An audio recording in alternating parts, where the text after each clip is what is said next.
divindades egípcias, né? Que nós, no estudo que temos aqui, nas aulas de escola dominical, falamos sobre elas. Então, nós vamos entender o que aquele povo sentiu quando Deus disse que ia tirar eles do meio do Egito, ia levar para uma terra, ia ensinar para eles o que era servir a Deus. Porque quando a gente olha, irmãos, para isso, para o Natal, por exemplo, todos nós aqui, de maneira direta ou indireta, aí a gente acaba participando da confraternização pagã, que é o Natal, né? Que aos olhos de Deus é abominação, que aos olhos de Deus Ele não aceita. Coloca aí, antes de colocar o slide aí, coloca aí para mim, por favor, se você já tiver, Deuteronômio 5, André, por favor. Para a gente poder. Eu passei apertada aqui, foi hoje é que dia? Quarta. Foi segunda-feira, as crianças. Mas a gente não pode mais participar, a gente não pode mais receber presente, fiquei apertada, irmãos. Mas nós vamos falar sobre isso, né? Por que aconteceu isso com as nossas crianças? Por que Papai Noel mora no coração delas? Né? Nós vamos comparar Papai Noel e Jesus Cristo ponto a ponto e nós vamos ver o que Satanás fez, né?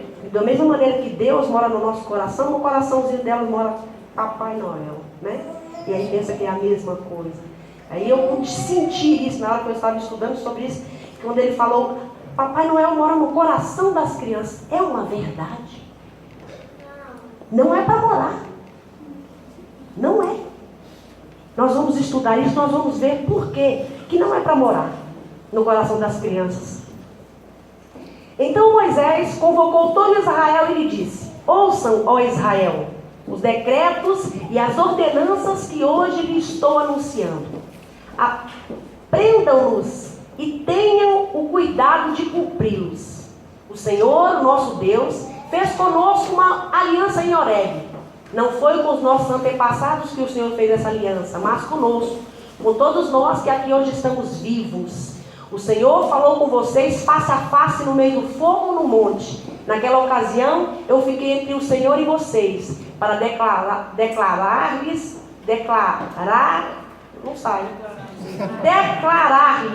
a palavra do Senhor, porque vocês tiveram medo do fogo e não subiram o monte. É esse mesmo? É. E ele diz: eu sou o Senhor, o seu Deus, que te tirei do Egito, da terra da escravidão. Não terás outros deuses além de mim. Não farás para ti nenhum ídolo, nenhuma imagem de qualquer coisa no céu, na terra ou nas águas debaixo da terra. Não te prostrarás diante deles, nem lhes prestarás culto, porque eu, o Senhor, o teu Deus, sou Deus zeloso, que castiga os filhos pelo pecado de seus pais, até a 3ª e 4ª geração daqueles que me desprezam. Mas trato com bondade até 1000 gerações os que me amam e guardam os meus mandamentos. Coloca agora 1 Pedro 4, 1 a 6. Portanto, uma vez que Cristo sofreu corporalmente, amem-se também do mesmo pensamento, pois aquele que sofreu em seu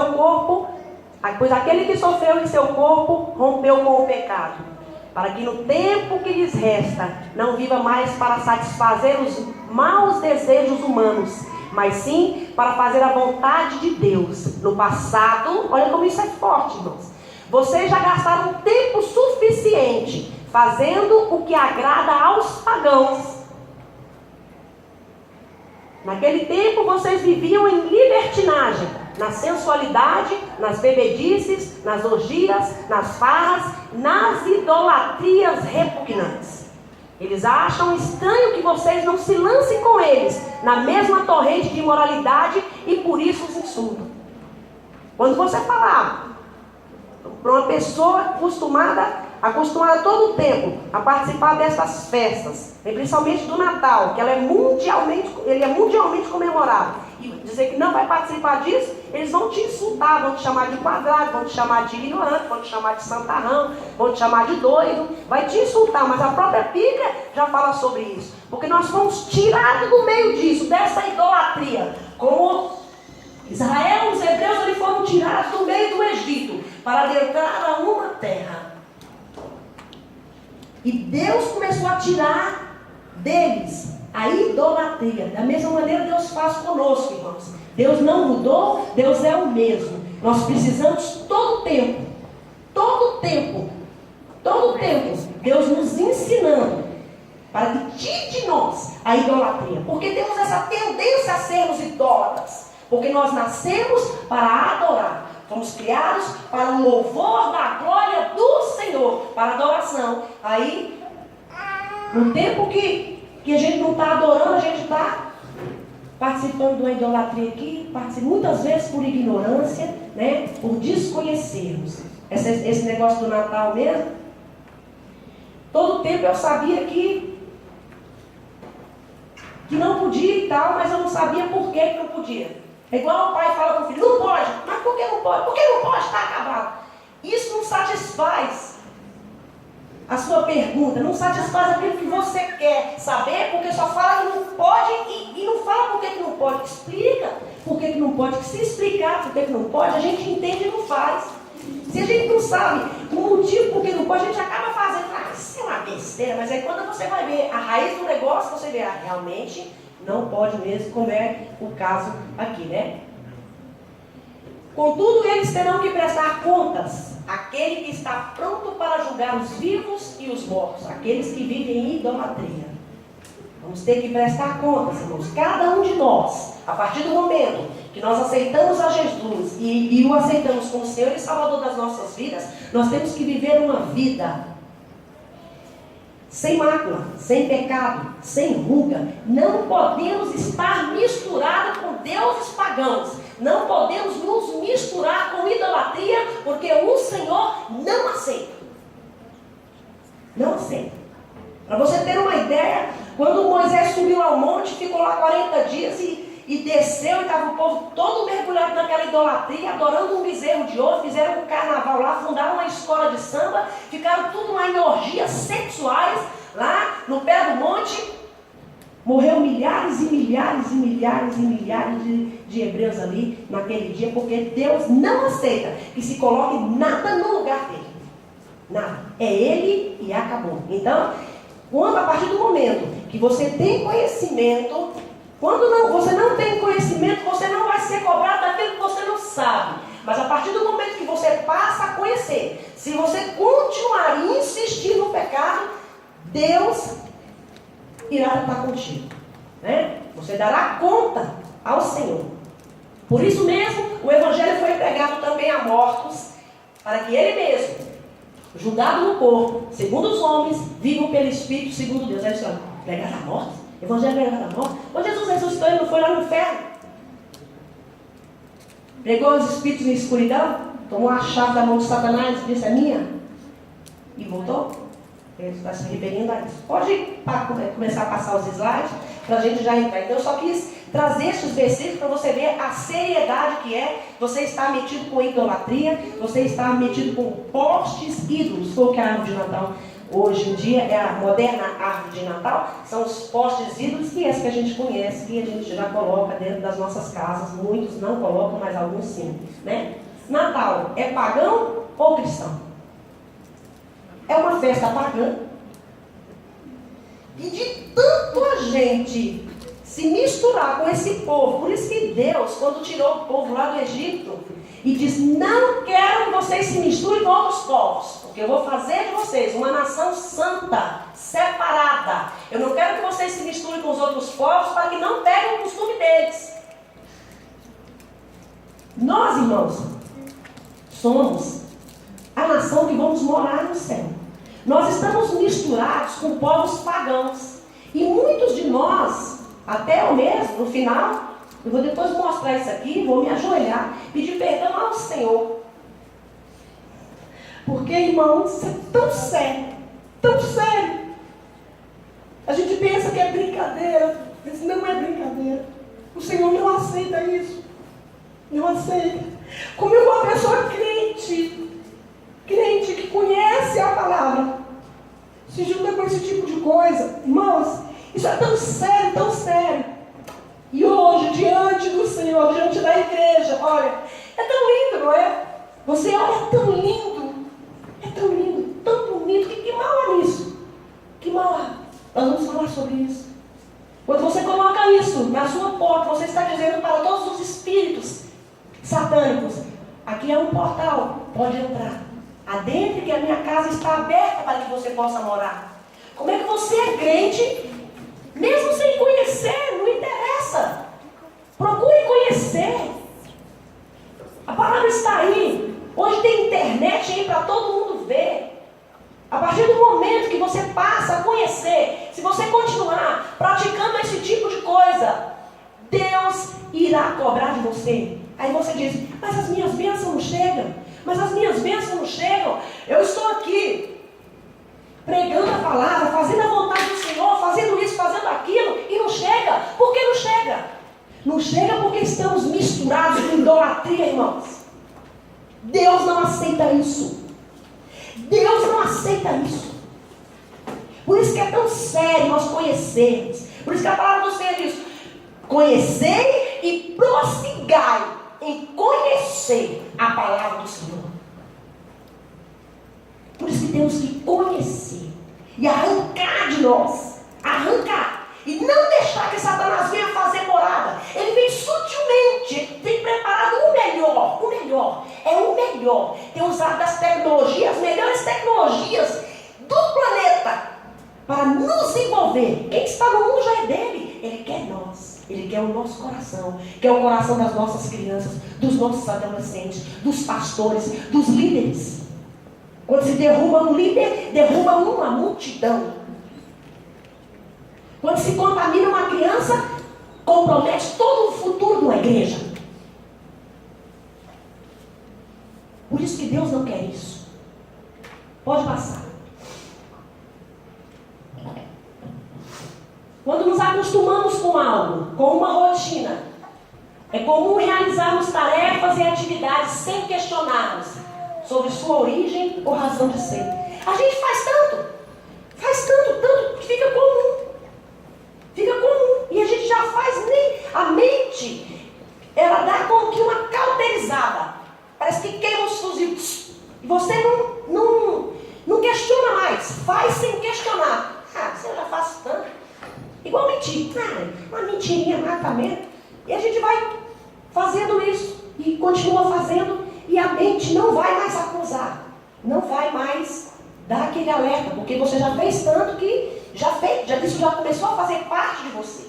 Isso se dá porque nossa mente cria filtros que nos impedem de perceber certos detalhes. Simplesmente porque já estamos acostumados aqui. Fazemos tanto que nos acostumamos e fica comum. Isso podemos ver em relação às comemorações do Natal. Crescemos acostumados com as festas natalinas, que sequer questionamos se o Natal tem realmente origem na Bíblia ou mesmo no cristianismo. Então, a título de introdução, colocamos algumas questões básicas que esperamos responder no presente estudo. Será o Natal realmente a celebração do nascimento de Jesus Cristo? Nasceu Jesus Cristo em 25 de dezembro? Nós vamos provar aqui que não. Será que os primeiros apóstolos que foram ensinados pessoalmente por Jesus, alguma vez celebraram o nascimento de Jesus? Será que eles o comemoraram no dia 25 de dezembro ou em qualquer outro dia? Se o Natal é uma das maiores festas da cristandade, por que será que os pagãos a celebram também? Ela é cristã, por que pagão celebra? E os símbolos do Natal, você conhece a origem deles? Nós vamos ver cada um, pode passar.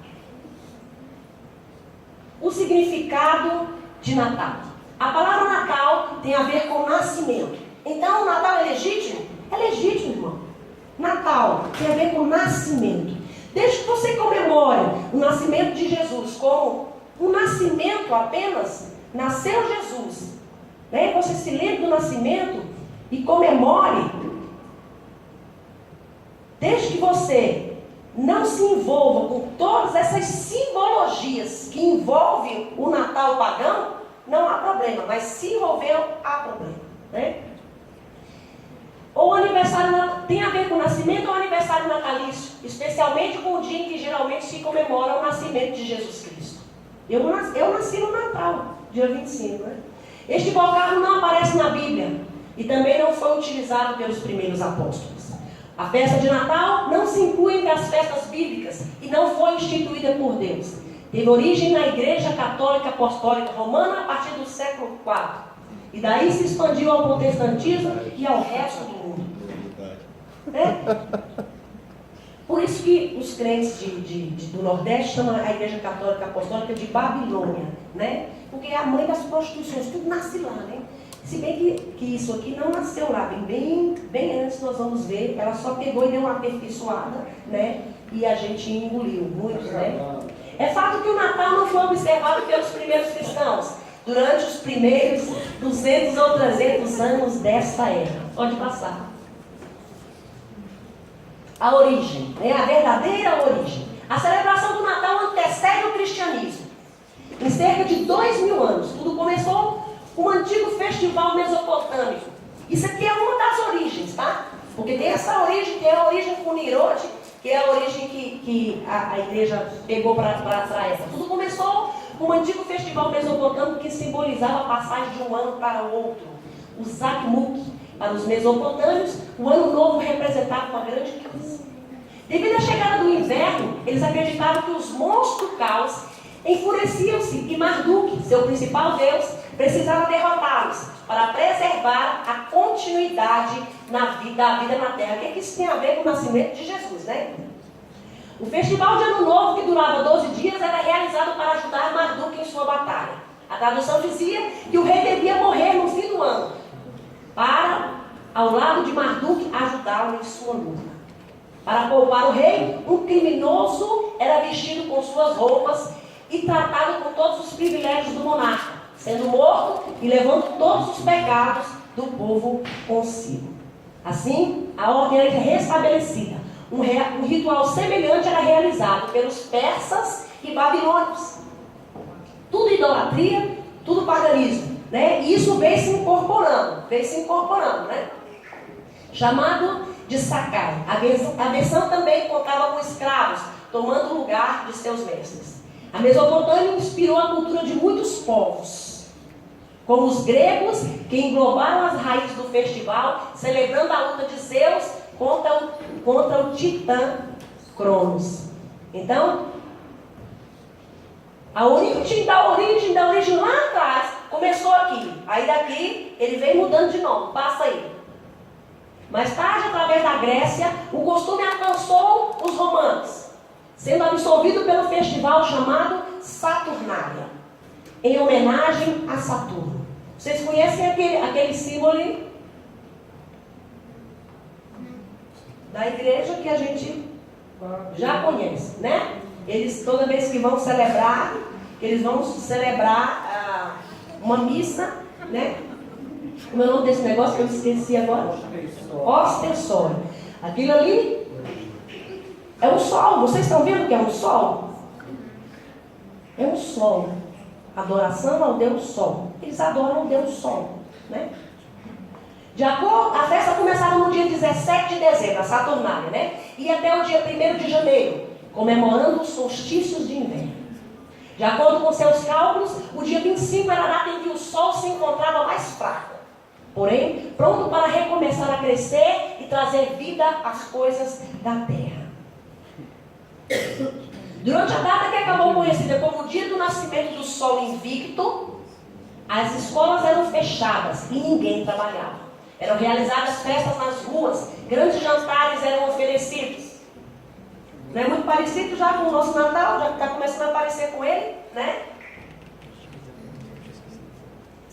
Grandes jantares eram oferecidos aos amigos e árvores verdes, ornamentadas com galhos de loureiros e iluminadas por muitas velas. Enfeitavam as salas para espantar os maus espíritos da escuridão.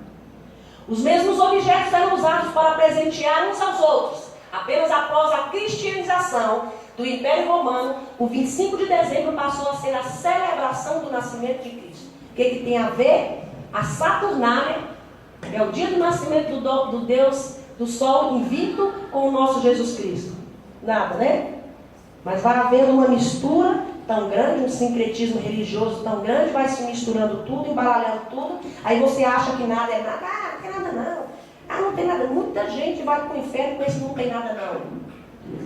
Os mesmos objetos eram usados, né, para presentear. Eu falei, a maior parte dos historiadores afirma que o primeiro Natal, como conhecemos hoje, foi celebrado no ano 366 depois de Cristo. A troca de presentes passou a simbolizar as ofertas feitas pelos 3 reis magos ao menino Jesus, assim como outros rituais também foram adaptados e cristianizados. Um problema que há com cristianização e paganização é o seguinte: pega-se gotas de veneno e vai se misturando em caixas d'água, de água saudável. Aí você começa a tomar aquela água, daqui a pouco você cai morto. Mas a água era pura, mas era veneno colocado ali de gota em gota, daqui a pouco você se envenenou. Foi o que aconteceu aqui, né? Pegou o dia do nascimento do sol e viu, diz que é do nascimento de Jesus, colocou lá. Aí aproveitou que os reis magos levaram os presentes para o menino que nascia. Porque todo rei que chegava no nascimento levava presentes, né? E aí pegou isso aí e isso aqui é uma das origens, né? Aí acostumou-se com esse negócio. Não, vamos levar presentes, vamos levar presente para o Deus menino, aí começou a troca de presentes, né? Aí foram adaptados, foram adaptando, cada vez adaptando mais. As origens dos símbolos natalinos são seculares e possuem como fundamentos diversas lendas pagãs. Representavam a forma das religiões não cristãs cultuarem suas divindades. Eles pegaram todos esses símbolos que nós vamos ver daqui a pouco, um por um, para adorar os seus deuses. E hoje nós pegamos todos eles, colocamos numa guirlanda. As bolas têm um significado, os sinos têm um significado, né? Tudo isso aqui tem um significado para adorar com Deus. Aí você pega uma podridão dessa, que você olha aos teus olhos, não é lindo, irmãos? Quem falar que isso aqui é feio está mentindo. É lindo, é muito lindo, olha, enche os nossos olhos. Tudo paganismo. Paganismo da pior classe que pode existir. Aí é o que a gente faz, pega, mistura tudo esse tipo de coisa, coloca na sua casa e, querendo ou não, você está adorando. Você entra na sua casa, está lá, mas é lindo dentro. Mas é lindo, sai. E fica lá na sua casa. Não sabendo o mal que você está fazendo para a sua casa, para a sua família, para a sua vida. Pode passar. Altar ao Deus Sol, Shamash. Eu acho que eu não vou entrar nisso aqui, não. Porque estão querendo que eu fale da origem do negócio?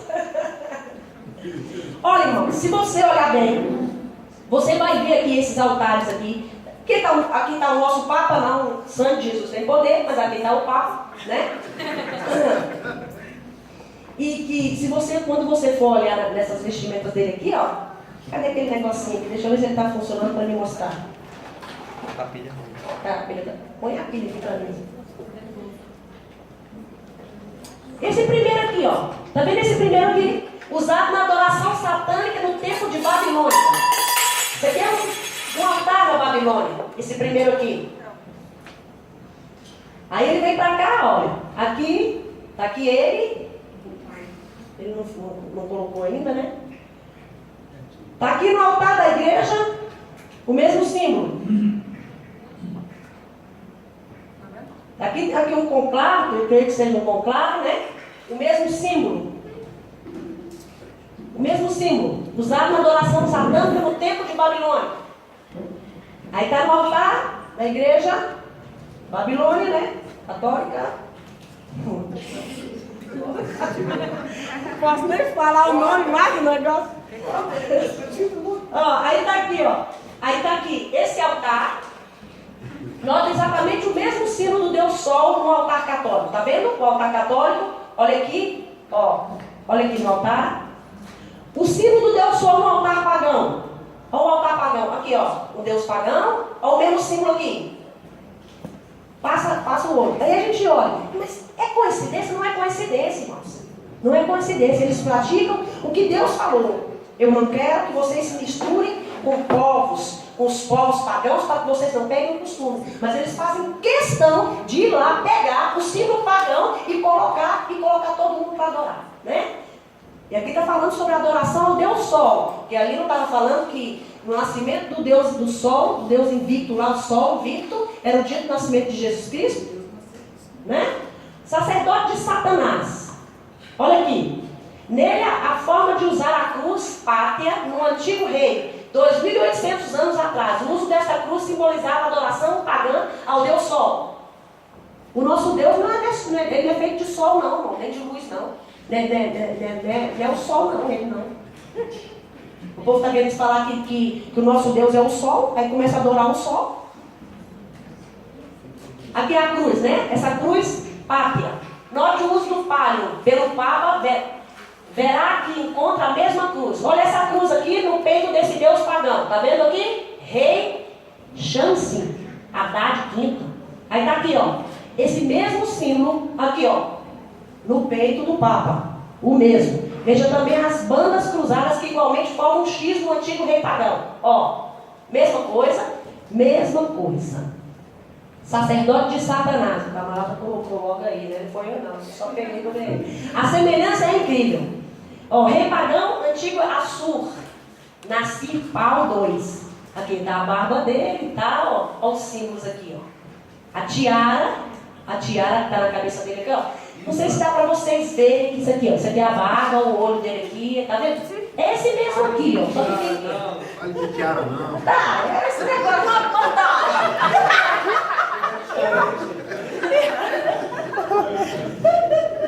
Ai, olha aqui. É a mesma, olha aqui. Tiara coroa, tá vendo aqui? Aí o 2. Ó, o 2. Faixa pendurada a tiara. É a mesma. Aqui é a mesma.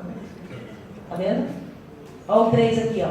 Cruz de adoração pagã. Que tá aqui e no peito dele. E a 4, símbolo de adoração ao Deus Sol. Isso aqui é João 23, mas todos os outros que vieram depois é a mesma coisa. Pode passar. Então, viu aí, né? Deus Sol. Jesus não é o Sol, irmãos. Jesus é Jesus, o Filho de Deus. Não tem nada a ver com o Sol, não. A data do nascimento de Jesus. Jesus nasceu no dia 25 de dezembro? Jesus não nasceu no dia 25 de dezembro, não, irmãos.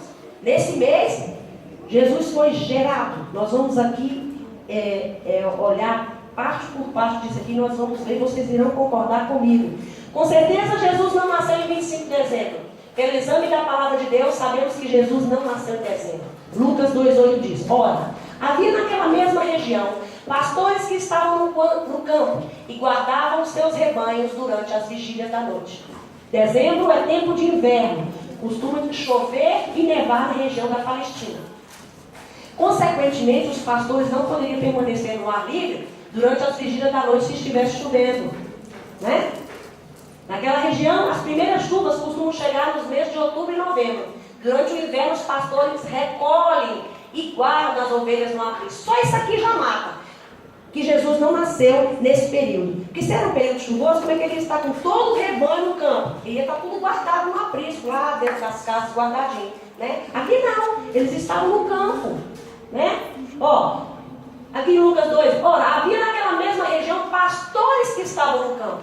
Nessa época aqui, de Lucas 2,8, não é essa mesma que eles falam, que é dezembro. Nesse período de dezembro, de novembro, chove lá. Então eles não estariam no campo. Só aí já mata. Mas tem pessoas que elas não se... Como eu, por exemplo, eu sou assim. Eu não me contento só com isso, eu quero mais. Eu quero saber, mas por quê? Não, eu quero saber porque então que falou que é dia 25. Eles só permanecem guardados as ovelhas ao ar livre durante o verão. Com certeza, o nosso Senhor não nasceu em 25 de dezembro, quando nenhum rebanho estava no campo. Pode passar. Provavelmente pode ter sido em setembro e outubro, mas nós vamos ver isso agora. A data do nascimento de Jesus segundo a Bíblia. Quando então Jesus nasceu? Sim, podemos através de alguns detalhes bíblicos situar cronologicamente o nascimento de Jesus e verificar que o seu nascimento foi o cumprimento de uma das mais importantes festas do Velho Testamento, a festa dos tabernáculos. Foi o cumprimento, né, dessa festa, uma festa mais importante, festa dos tabernáculos. O que é tabernacular? Tabernacular é habitar. tabernaculou. Jesus Cristo tabernaculou, habitou entre nós. Jesus Cristo nasceu na festa dos tabernáculos que acontecia a cada ano no final do 7º mês, Etenim, do calendário judaico, que corresponde ao mês de setembro do nosso calendário. Então, como é que ele nasceu em dezembro? Ele não ia tabernacular, habitar conosco em dezembro, porque em dezembro não é festa dos tabernáculos. Por aqui também já dá mais ou menos uma matada, né? Dá mais ou menos para ver que o negócio não bate. A festa dos tabernáculos das cabanas significa Deus habitando com seu povo. Foi instituída por Deus como memorial para que o povo de Israel se lembrasse dos dias de peregrinação pelo deserto, em que o Senhor habitou no tabernáculo no meio do seu povo. Jesus não habitava lá, no tabernáculo, né? No Santo dos Santos, que aí o sacerdote entrava, uma corda amarrada na cintura, com sinos, né? Porque se ele entrasse em pecado, morria fulminado na hora, aí quem entrasse para tirar, morria também, aí tinha que puxar pela corda, né? Ele habitou, tabernaculou no meio do seu povo, na travessia do deserto, né? No Evangelho de João, capítulo 1, versículo 14, vemos Cristo habitou, tabernaculou entre nós. Esta palavra em grego é esqueno, ou tabernaculou, isto é, a festa dos tabernáculos, cumprindo-se em Jesus Cristo, o Emmanuel, Deus conosco, né? Em Cristo não se cumpriu somente a festa dos tabernáculos, mas também da Páscoa, na sua morte, dos Pentecostes, quando ele viu o Espírito Santo. Vejamos nas Escrituras alguns detalhes que nos ajudarão a situar cronologicamente o nascimento de Jesus. Os levitas eram divididos em 24 turnos. Isso aqui, ó, vai matar definitivamente que ele não nasceu no dia, nesse mês, nem no mês, nem muito menos no dia. Os levitas eram divididos em 24 turnos, e cada turno ministrava por 15 dias. Primeira crônica, você vai ver isso. Nós não vamos ler, senão não dá tempo, tá? Se você quiser anotar aí depois você olha. 24 turnos vezes 15 dá 360 dias ou um ano. O 8º turno pertencia a Abias. Está lá em 1 Crônicas 24:10. O primeiro turno inicia-se com o primeiro mês do ano judaico, o mês de Abib. Passa. Temos então a seguinte correspondência. O primeiro turno, que é Abib, que é em março. Tem o primeiro e o segundo turno. E aqui estão as referências. Eu não vou falar as referências, tá, irmão? Só vou falar os turnos e o mês que aconteceu. O segundo, Ziv, que é em abril. Depois Sivan, que é em maio. Tamuz, junho. Ab, julho. Elu, agosto. Etenim, setembro. Bu, outubro. Xisleu, novembro. Tebete, dezembro. Sebate, janeiro. E Adar, fevereiro. Por que a gente está olhando isso? Para que a gente possa chegar lá em Zacarias. Porque Zacarias não está todo... quando Jesus... que o menino mexeu, né, no ventre e tal, tem toda aquela história que eu não vou contar aqui agora, que não dá tempo. Aí nós vamos ver que quando Zacarias foi ministrar, que eles não ministravam uma vez, né?